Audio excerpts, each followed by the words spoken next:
मी दिनेश तोडकर तुमचे exclusive study या free YouTube चॅनलवर स्वागत आहे. आपण राष्ट्रीय उत्पन्नावर आयोगाने विचारलेले प्रश्न पाहत आहोत. आज आपण 22वा प्रश्न पाहत आहोत, पाहणार आहोत राष्ट्रीय उत्पन्नावर विचारलेले क्वेश्चन नंबर 22. सन 2009-10 मध्ये महाराष्ट्राचे सेवा क्षेत्र विकास दर 9.6% होता. त्यातलं स्टेटमेंट ब. सन 2010-11 मध्ये महाराष्ट्राच्या स्थूल देशांतर्गत उत्पन्नात सेवा क्षेत्राचा वाटा 61% होता. इथं महाराष्ट्र विचारले, लक्षात ठेवा. तर सन 2012-13 मध्ये महाराष्ट्राच्या स्थूल देशात उत्पन्न बांधकाम क्षेत्राचा वाटा 22% होता. महाराष्ट्रात विचारले. आणि 2010 मध्ये महाराष्ट्राच्या सेवा क्षेत्र विकास दर 9.6% होता. याचं ऑप्शन आहे 1 अ आणि क, ऑप्शन 2 आहे अ आणि ब, ऑप्शन 3 आहे ब आणि क, ऑप्शन 4 आहे फक्त क. हा प्रश्न राज्य सेवा मुख्य 2014 ला विचारलाय. सन 2009-10 मध्ये महाराष्ट्र सेवा क्षेत्र विकास दर 9.6% होता. हे स्टेटमेंट बरोबर आहे. ऑप्शन ब. सन 2011 मध्ये महाराष्ट्र स्थूल देशांत उत्पन्नात सेवा क्षेत्र वाटा 61% होता. हे पण बरोबर आहे.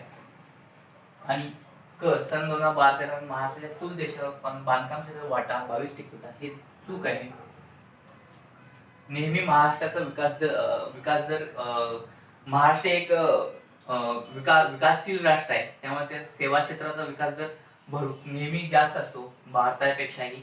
त्यामुळे भारताचा जर सेवा क्षेत्र वाटा 55% आसपास आहे, तर त्यापेक्षाही महाराष्ट्र क्षेत्राचा विकास दर जास्त होतो. कारण FDI हे सेवा क्षेत्रामध्ये भरपूर प्रमाणात महाराष्ट्रात इन्व्हेस्टमेंट केली जाते.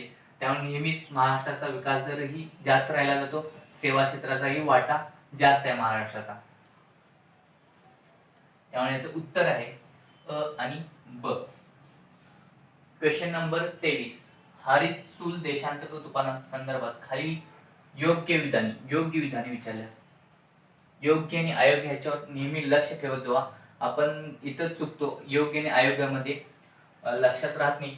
त्यामुळे आपलं उत्तरही माहीत असूनही चुकीचं आपण हे करतो. त्यामुळे योग्य आणि अयोग्य याच्यावर पूर्णपणे लक्ष ठेवत जावं.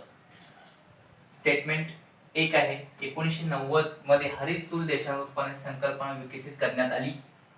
स्टेटमेंट ब आहे मानवी कल्याणावर परिणाम करणारे प्रदूषण आणि नैसर्गिक साधनसंपत्तीची कमी होणारी किंमत या घटकाचा विचार केला जातो. प्रदूषण आणि नैसर्गिक साधनसंपत्तीची कमी होणारी किंमत या घटकांचा उपयोग हरित GDP मोजताना केला जातो.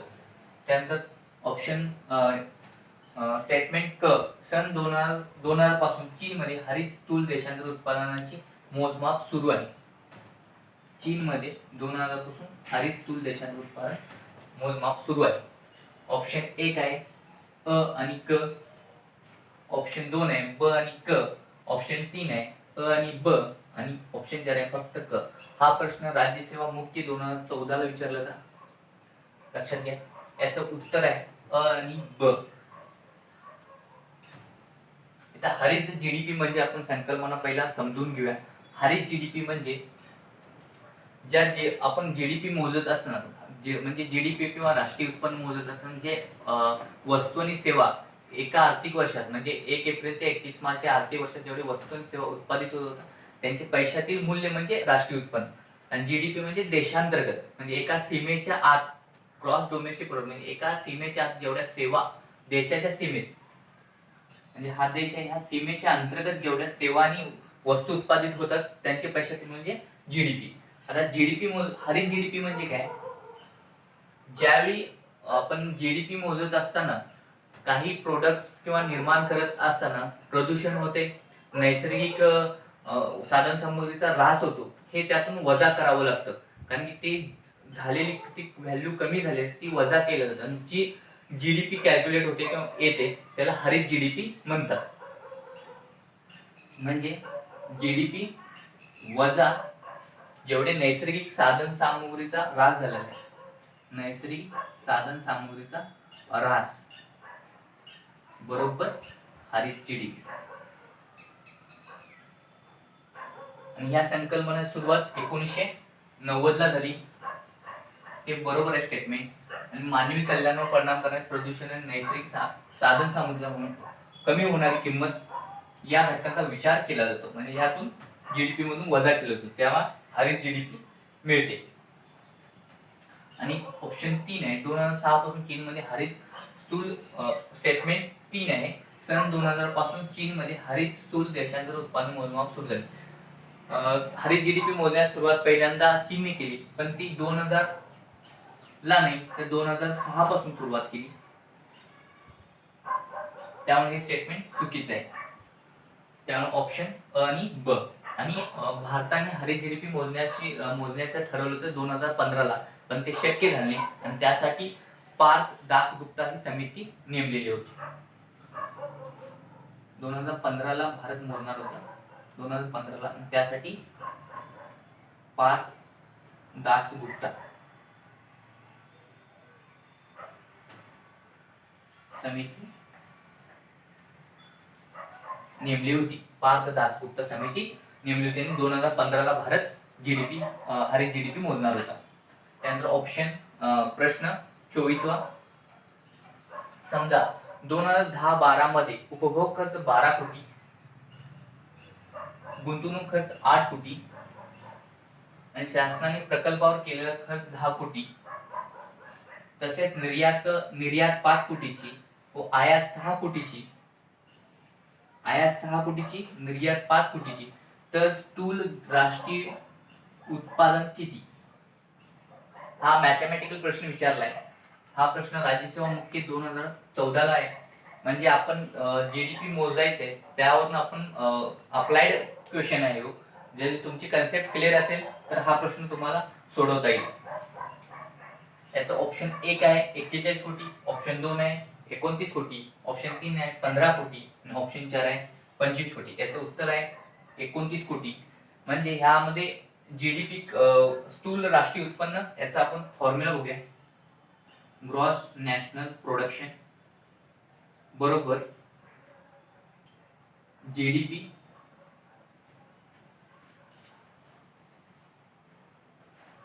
वजा, म्हणजे जेवढे आयातीतून आपण मिळवले ते वजा करायचं,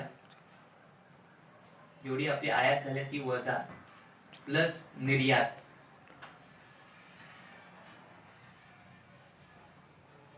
हा फॉर्म्युला आहे. ग्रॉस नॅशनल प्रोडक्शन करायचं, जीडीपी वजा आयात प्लस निर्यात. म्हणजे इथं आपण पूर्ण आपली जीडीपी घेतली 12 कोटी, 8 कोटी आणि 10 कोटी. म्हणजे गुंतवणूक पण मोजलं जातं जीडीपी मध्ये, त्यानंतर गुंतवणूक खर्च पण मोजला जातो आणि त्यानंतर उपभोग खर्च पण मोजला जातो. म्हणजे 12 अधिक 8 अधिक 10 बरोबर 30 कोटी. आणि आपली आयात किती आहे 6 कोटी आहे, म्हणजे वजा 6 कोटी आणि अधिक 5 कोटी आणि उत्तर आहे 29 कोटी स्थूल राष्ट्रीय उत्पादन. त्यानंतर क्वेश्चन 25. पुढील क्षेत्राची त्याच्या वास्तव स्थूल देशांतर उत्पादन हिस्सांच्या टक्केवारीनुसार घटत्या क्रमाने मांडणी करा. घटत्या क्रमाने म्हणजे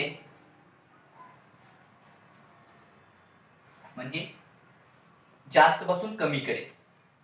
आणि कुणाचं काढायचंय स्थूल देशांतर उत्पादनातील हिस्सा.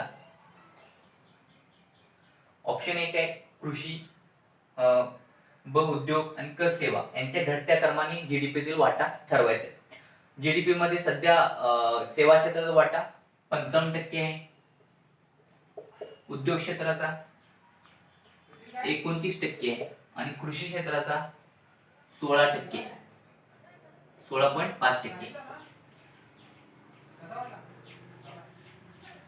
सेवा क्षेत्राचा 55%, उद्योग क्षेत्राचा 29% आणि कृषी क्षेत्राचा 16.5%. आणि हे घटत्या क्रमानुसार, म्हणजे टॉपला कोण येणार सेवा क्षेत्र 1 नंबरला येणार, त्यानंतर उद्योग क्षेत्र 2 नंबरला येणार आणि कृषी 3 नंबरला. असा ऑप्शन कुठला आहे? ऑप्शन ए अ ब क. पहिला कृषी आहे म्हणजे हा तर ऑप्शन नाही, इथे तर पहिला ब आहे येणार नाही, इथं आहे. ऑप्शन 3 मध्ये बघा 1 नंबरला क आहे, सेवा क्षेत्राचा वाटा 55%, त्यानंतर उद्योग क्षेत्राचा 29% आणि कृषी क्षेत्राचा 16.5%, म्हणजे ऑप्शन 3 करेक्ट आहे. हा प्रश्न STI मुख्य 2014 ला विचारला. Question number 26. भारतातील उत्पन्न असमानतेचे प्रमुख कारण कोणते? भारतातील उत्पन्न असमानतेचे प्रमुख कारण कोणते आहे विचारले. पर्याय 1 आहे मालमत्तेची खाजगी मालकी, पर्याय ब आहे वारसा हक्काचा कायदा, पर्याय क आहे कर चुकवेगिरी आणि पर्याय ड आहे समांतर अर्थव्यवस्था. हे विधानी आहेत. अ विधान मालमत्तेची खाजगी मालकी, ब विधान वारसाचा कायदा, क विधान कर चुकवेगिरी आणि ड विधान आहे समांतर अर्थव्यवस्था. पर्याय 1 आहे अ आणि ब, पर्याय 2 आहे ब क आणि ड, पर्याय 3 आहे अ क आणि ड आणि पर्याय 4 आहे वरील सर्व. याचं उत्तर आहे वरील सर्व. कारण उत्पन्न असमानतेचे प्रमुख हे चारही कारणे लागू होतात. कारण की मालमत्ते खाजगी मालकी म्हणजे भारतामध्ये बघितला तर 20% लोकांच्याकडे 80% संपत्ती आहे आणि 80% लोकांच्याकडे 20% संपत्ती आहे. ही इतकी विषमता आहे भारतामध्ये. आणि ह्याचं प्रमुख कारण आहे खाजगी मालकी.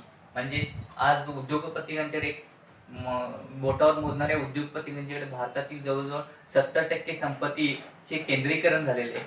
अदानी, अंबानी, टाटा, बिर्ला यासारख्या उद्योगपतींच्याकडे देशातील जवळ 60 ते 70% संपत्तीचे एकत्रीकरण झालेले आहे. ह्याचं कारण खाजगीकरण केल्यामुळे खाजगी मालकी जे देशातल्या संपत्तीवर खाजगी लोकांची मालकी झालेली आहे.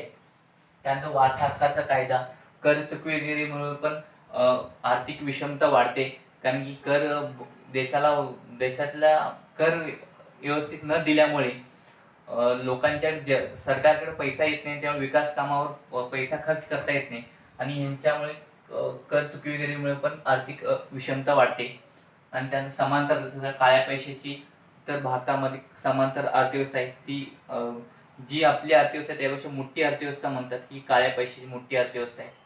यास म्हणून प्रमुख सर्व कारणे हे आर्थिक विषमतेला लागू होतात वरील सर्व. आणि हा प्रश्न राज्यसेवक मुख्य 2015 ला विचारलाय.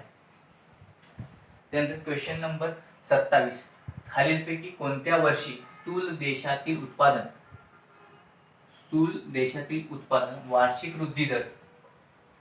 वार्षिक वृद्धी दर सर्वाधिक होता, म्हणजे 9.6% होता. म्हणजे GDP वृद्धी दर कोणत्या वर्षी सर्वाधिक 9.7% होता? ऑप्शन 1 आहे 2005-6, ऑप्शन 2 आहे 2006-7, ऑप्शन 3 आहे 2007-8, ऑप्शन 4 आहे 2004-5. हा प्रश्न असिस्टंट पूर्व 2015 ला विचारला आहे. याचं उत्तर आहे 2006-7 ला वार्षिक वृद्धी दर सर्वाधिक होता. वार्षिक वृद्धी दर म्हणजे जे मागच्या वर्षी GDP आणि आता GDP यातील फरक म्हणजे वार्षिक वृद्धी दर. म्हणजे मागच्या वर्षी जर GDP 100 असेल त्यावेळी 105 आहे, यातील फरक म्हणजे 5% म्हणजे वृद्धी दर. हा असतो वृद्धी दर. म्हणजे मागच्या वर्षीचा GDP आणि ह्या वर्षी GDP यातील फरक म्हणजे वृद्धी दर असतो. आणि हा 2006-7 ला 9.7% होता. सध्या 2018-19 ला वार्षिक GDP दर 4.2% आहे. हे लक्षात ठेवा. त्यानंतर क्वेश्चन नंबर 28. जशी भारतातील अर्थव्यवस्था विकसित होत आहे तसा शेतीचा स्थूल देशांतर्गत उत्पन्न म्हणजे GDPतील वाटा. शेतीचा स्थूल देशांतर्गत उत्पन्न वाटा कमी होत आहे. आज तो केवळ 14.1% आला आहे. असे असले तरी देशाच्या अर्थव्यवस्थेमध्ये शेती क्षेत्र महत्वाचे आहे. कारण म्हणजे विचारलं की GDP मधील शेती क्षेत्राचा वाटा कमी होत आहे, तरीही शेती क्षेत्राचा देशातील अर्थव्यवस्थेत महत्वाचा वाटा आहे. कारण विचारलं त्याचं. ऑप्शन 1 आहे भारतीय अर्थव्यवस्था परंपरेने कृषी प्रधान राहिलेली आहे. ऑप्शन 2 आहे शेती उद्योगाला मोठ्या प्रमाणात अर्थसहाय्य मिळते. 3 शेतीमधून उद्योगासाठी लागणारा कच्चा माल उत्पादित होतो. शेती क्षेत्र 50%हून अधिक लोकांसाठी थेट रोजगार देत असते. STI पूर्व 2015 हा प्रश्न विचारलाय. याचे उत्तर आहे 4. शेती क्षेत्र 50%हून अधिक लोकांना थेट रोजगार देते. 50%हून अधिक लोकांना थेट रोजगार देते. जीडीपी मध्ये जर शेती क्षेत्राचा वाटा कमी असला तरी रोजगार उपलब्ध होतात ते 50%हून अधिक जास्त शेती क्षेत्रावर आहे अवलंबून. त्यामुळे शेती क्षेत्राचा भारतीय अर्थव्यवस्थेत सर्वात महत्त्वाचा वाटा आहे आणि ह्यालाच आर्थिक विषमता म्हणू शकतो आपण. कारण की बघा, जीडीपी मध्ये वाटा 16% आणि रोजगारामध्ये वाटा 50%. म्हणजे आजही भारतातील निम्मी जनता ही शेती क्षेत्रावर अवलंबून आहे आणि ह्यालाच हे पण आर्थिक विषमतेला महत्त्वाचं कारण आहे. प्रश्न 29. खालीलपैकी कोणती राष्ट्रीय उत्पन्नाचा अंदाज करण्याची पद्धत नाही? आपण मागच्या लेक्चरमध्ये उत्पादन पद्धत, उत्पन्न पद्धत आणि खर्च पद्धत काय हे पाहिलेले आहे. आता बघा, उत्पादन पद्धत आहे, उत्पन्न पद्धत आहे आणि खर्च पद्धत आहे. जीडीपी मोजण्याची पद्धत 3 आहे. एक उत्पादन पद्धत, 2 आहे उत्पन्न पद्धत आणि 3 आहे खर्च पद्धत आणि नाही ती आयात निर्यात पद्धत. म्हणजे याचं उत्तर आहे 2. म्हणजे आयात निर्यात पद्धत हे राष्ट्रीय उत्पन्न मोजण्याची पद्धत नाही किंवा संकल्पना नाही. 2 आहे एक आहे उत्पादन पद्धत, दुसरी आहे उत्पन्न पद्धत आणि खर्च पद्धत. उत्पादन पद्धत कशी वापरली जाते? जे वस्तू उत्पादित होतात कारखानदारीमधून त्याचे पैशाचे मूल्य मापण्यासाठी उत्पादन पद्धत वापरते आणि सेवा देतात जे वकील, डॉक्टर यांचे उत्पन्न मोजण्यासाठी उत्पन्न पद्धत वापरली जाते.